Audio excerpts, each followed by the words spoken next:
നമസ്തേ. ഋതുപർണത്തിലേക്ക് എല്ലാവർക്കും സ്വാഗതം. ഞാൻ ഡോക്ടർ ഋതിക.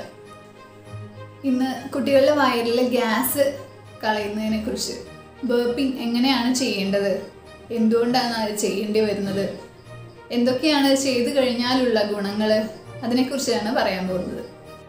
അപ്പോൾ ആദ്യമായിട്ട് ബർപ്പിംഗ് എന്താണ് എന്ന് പറയാം. ഇപ്പോൾ ന്യൂ ബോൺ ബേബീസിൽ നമ്മൾ ബ്രസ്റ്റ് മിൽക്ക് ആണെന്നുണ്ടെങ്കിലും, ഇനി ഫോർമുല മിൽക്ക് അതല്ലെങ്കിൽ ബോട്ടിൽ ഫീഡ് ആണെന്നുണ്ടെങ്കിലും കുട്ടികൾക്ക് ആ പാല് അകത്താക്കുന്നതിനോടൊപ്പം ഒരു കുറച്ച് എയർ ബബിൾസും അകത്തേക്ക് കയറുന്നുണ്ട്. ഇനി അതല്ലാതെ തന്നെ അമ്മയുടെ പാല് വഴി, അമ്മ കഴിക്കുന്ന ഭക്ഷണ സാധനങ്ങൾ വഴി എന്തെങ്കിലും ഗ്യാസ് ഉണ്ടാക്കുന്ന സാധനങ്ങളൊക്കെ അമ്മ അധികമായിട്ട് കഴിക്കുന്നുണ്ടെങ്കിൽ അതും കുട്ടികൾക്ക് ഇങ്ങനെ പാല് വഴി കുട്ടിക്ക് കിട്ടാറുണ്ട്. അപ്പോൾ അങ്ങനെ ഉണ്ടാവുമ്പോൾ കുട്ടികൾക്ക് വയറിന് ഒരുപാട് ഗ്യാസിൻ്റെ ബുദ്ധിമുട്ട് ഉണ്ടാവും.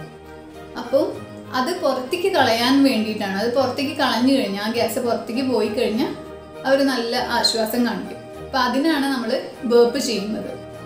ഇനി എപ്പോഴാണ് ഈ ബേർപ്പ് ചെയ്യേണ്ടത് എന്ന് പറയാം. അതായത് നമ്മൾ പാല് കൊടുത്ത ഉടനെ, പാല് ബ്രസ്റ്റ് മിൽക്ക് മാത്രം കൊടുക്കുന്ന കുട്ടികൾക്കാണെന്നുണ്ടെങ്കിൽ പാല് കൊടുത്ത ഉടനെയാണ് ബേർപ്പ് ചെയ്യിക്കേണ്ടത്.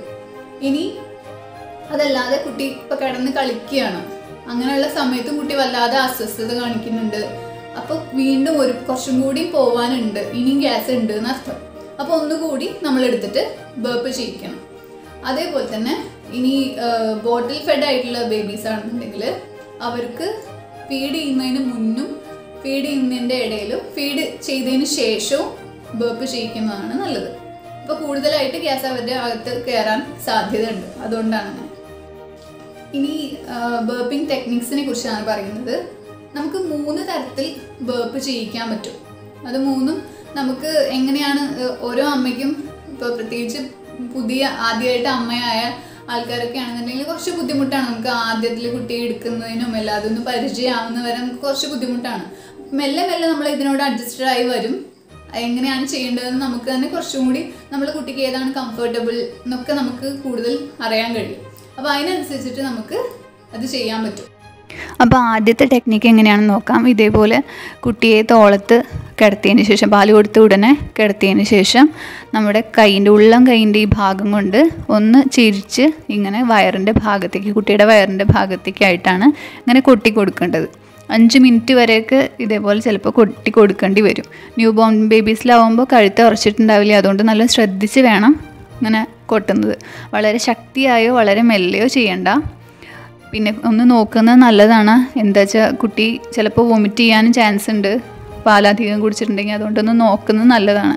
ഇതേപോലെ മുകളിലേക്ക് ഇങ്ങനെ മെല്ലെ മെല്ലെ കൊട്ടിയിട്ടും നമുക്ക് ബേർപ്പ് ചെയ്യിക്കാവുന്നതാണ്. ഇനി ഇങ്ങനെയില്ല വെച്ചാൽ കുട്ടിക്ക് ഇതിനേക്കാൾ കംഫർട്ടബിളായിട്ട് നമുക്ക് ഇങ്ങനെ കൊട്ടി കൊടുത്തതിന് ശേഷം ഒന്ന് ബാക്ക് റബ്ബ് ചെയ്തിട്ടും കൊടുക്കാൻ പറ്റും. ഏതാണ് നമുക്ക് ഏറ്റവും അധികം കംഫർട്ടബിളായി തോന്നുന്നത് അത് സെലക്ട് ചെയ്യുന്നതാണ് നല്ലത്. ഓരോ ദിവസം നമ്മൾ ചെയ്യുമ്പോൾ നമുക്ക് അമ്മമാർക്ക് തന്നെ ഒരു ഐഡിയ കിട്ടും കുട്ടിക്ക് ഏതാണ് കംഫർട്ടബിൾ എന്നൊക്കെയുള്ള കാര്യങ്ങൾ. ഇനി ഇതൊന്നും ചെയ്തിട്ട് പോണില്ലെങ്കിൽ ഒന്നുകൂടി കുട്ടിയെ എടുത്തിട്ട് വീണ്ടും അതേപോലെ തന്നെ തോളത്തിട്ട് നമ്മളുടെ കുട്ടിയുടെ വയറിൻ്റെ ഭാഗം നമ്മുടെ തോളിൻ്റെ ഭാഗത്തേക്ക് വരണം. അങ്ങനെയാണ് കുട്ടിയെ കിടത്തേണ്ടത്. എന്നിട്ട് നമ്മുടെ താഴെ ഇങ്ങനെ കൈ ക്രോസ് ചെയ്ത് വെച്ച് കഴിഞ്ഞാൽ അവിടെ ഒരു പ്രഷർ ക്രിയേറ്റ് ചെയ്യാനും പെട്ടെന്ന് ബേർപ്പ് ചെയ്യാനും സാധ്യതയുണ്ട്. ഇനി അടുത്തൊരു ടെക്നിക്കിനെ കുറിച്ച് പറയാം. ന്യൂ ബോൺ ബേബീസിൽ സാധാരണ ഇത് ചെയ്യാറില്ല. നമ്മൾ കുറച്ചും കൂടി ഇരുത്താറായിട്ടുള്ള കുട്ടികളെ നമുക്കിങ്ങനെ ചെയ്യാൻ പറ്റും. അപ്പോൾ ഇങ്ങനെ നമ്മുടെ മടിയിൽ കുട്ടിയെ ഇരുത്തിയതിന് ശേഷം നമ്മുടെ കൈ കൊണ്ട് താടിയലിൻ്റെ ആ ഭാഗത്തേക്ക് ചുറ്റിപ്പിടിച്ച് ഇങ്ങനെ പുറത്ത് കൊട്ടിയിട്ടാണ് ഈ രീതിയിൽ നമ്മൾ ബേർപ്പ് ചെയ്യിക്കേണ്ടത്. കുറച്ച് ഇരിക്കാറായിട്ടുള്ള കുട്ടികൾക്ക് ഇങ്ങനെ ആവുമ്പോൾ പെട്ടെന്ന് ബേർപ്പ് ചെയ്യുന്നതാണ് അവർ. ഇനി 3ാമത്തെ ടെക്നിക്ക് എങ്ങനെയാണെന്ന് നോക്കാം.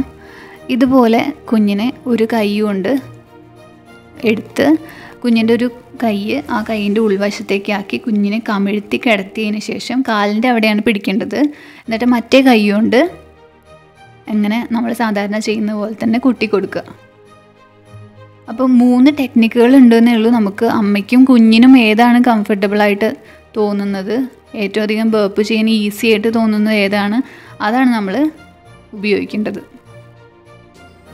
ഇനി ബേർപ്പ് ചെയ്യുന്നത് കൊണ്ടുള്ള ഗുണങ്ങൾ എന്തൊക്കെയാണെന്ന് നോക്കാം. അതായത് ചില കുട്ടികളുണ്ട്, ഒരു കാരണം നമുക്ക് കണ്ടുപിടിക്കാൻ കഴിയില്ല, വല്ലാതെ ശക്തമായിട്ട് കരയുന്ന കുട്ടികൾ.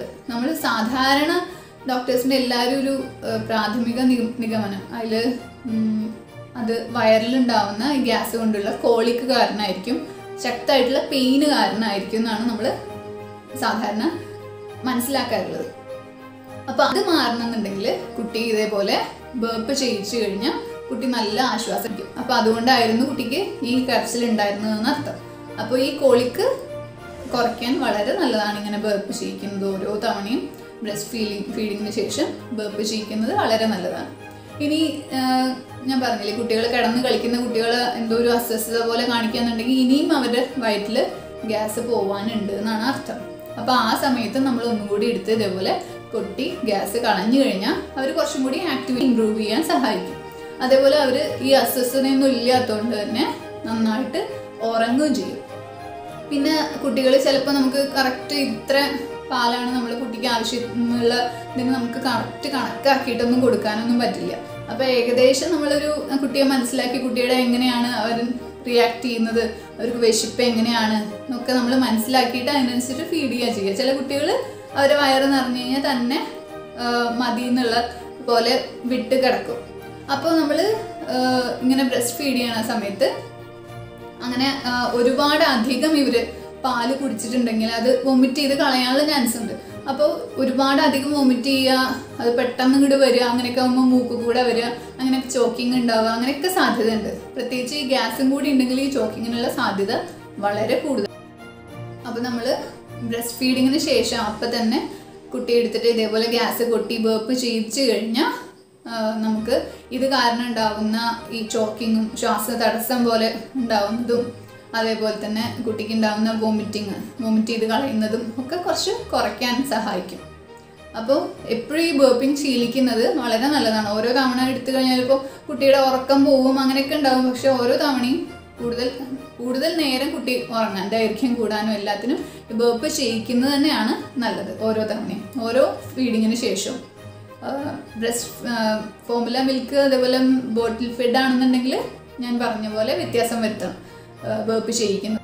ഇനി ഇത്തരത്തിൽ നമുക്കൊരു എമർജൻസി ആയിട്ട് പെട്ടെന്ന് കുട്ടിക്ക് ഗ്യാസ് കയറിയിട്ട് വല്ലാതെ കുട്ടി കരയാണ്, അങ്ങനെ ഗ്യാസ് കൊട്ടിയിട്ട് പോകുന്നില്ല, കുട്ടിയുടെ വയറ് അപ്സെറ്റ് ആണ്, അല്ലെങ്കിൽ ശ്വാസ തടസ്സം പോലെ കുട്ടി കാണിക്കുകയാണ്, അങ്ങനെയൊക്കെ എമർജൻസി സിറ്റുവേഷൻസ് ഉണ്ടാവാം.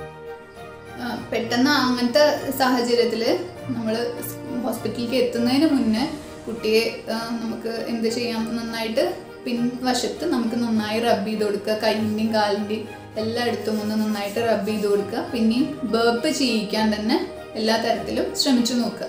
അതാണ് ചെയ്യേണ്ടത്. ഗ്യാസിൻ്റെ ബുദ്ധിമുട്ട് ഉള്ള സമയത്ത് ഈ കുട്ടിക്ക് ഗ്യാസിൻ്റെ ബുദ്ധിമുട്ട് ഉണ്ട് എന്ന് നമ്മൾ മനസ്സിലാക്കി കഴിഞ്ഞു കഴിഞ്ഞാൽ നമുക്ക് മുത്തങ്ങ ഒന്ന് ഉരച്ച് ചാണകല്ലിൽ ഉരച്ച് തേൻ ചേർത്തിട്ട് സ്ഥിരമായിട്ട് കൊടുക്കാം. പക്ഷെ അതിൻ്റെ എങ്ങനെ ഡോസ് വരുന്നത് എന്നൊക്കെയുള്ള കാര്യം ഒരു ഡോക്ടറുടെ നിർദ്ദേശപ്രകാരം ചെയ്യുന്ന, ഒരു ആയുർവേദ ഡോക്ടറുടെ നിർദ്ദേശപ്രകാരം ചെയ്യുന്നതാണ് നല്ലത്. അതേപോലെ തന്നെ വായു ഗുളികയും ധാന്വന്തരം ഗുളികയൊക്കെ നമുക്ക് ഇതേപോലെ തന്നെ ഉപയോഗിക്കാവുന്നതാണ്. നമ്മൾ എത്ര കാലം ഇങ്ങനെ ബേർപ്പ് ചെയ്യിക്കണം എന്ന് വെച്ചാൽ കുട്ടിക്ക് സ്വന്തമായിട്ട് ഇരിക്കുമ്പോൾ അവൻ്റെ അകത്ത് കയറിയിട്ടുള്ള ആ ഗ്യാസ് അങ്ങനെ തന്നെ പുറത്തേക്ക് വിടാൻ കഴിയുന്നുണ്ടോ അതുവരെയാണ് നമ്മൾ ബേർപ്പ് ചെയ്യിക്കേണ്ടത്. അതുവരെ കുട്ടി നമ്മൾ മാനുവലായിട്ട് ഇതേപോലെ ചെയ്ത് കൊടുക്കുക തന്നെ വേണം. അപ്പോൾ അവർക്ക് ഇരിക്കാറാവുന്നത് വരെ, സ്വന്തമായിട്ട് ഇരിക്കാറാവുന്നത് വരെ ഈ ബേർപ്പിങ് നമ്മൾ ചെയ്തുകൊണ്ടേയിരിക്കും. അപ്പോൾ ബേർപ്പിങ്ങിനെ കുറിച്ച് ഏകദേശം കാര്യങ്ങളൊക്കെ ഞാൻ പറഞ്ഞു എന്ന് വിശ്വസിക്കുന്നു. ഇനി സംശയമുള്ളതിനെ കുറിച്ച് നിങ്ങൾക്ക് കമൻറ്റ് ബോക്സിൽ അല്ലെങ്കിൽ എനിക്ക് ഇമെയിലായിട്ട് ചോദിക്കാം. അപ്പോൾ വേറൊരു വീഡിയോ ആയിട്ട് നമുക്ക് വീണ്ടും കാണാം. അതുവരെ ബൈ.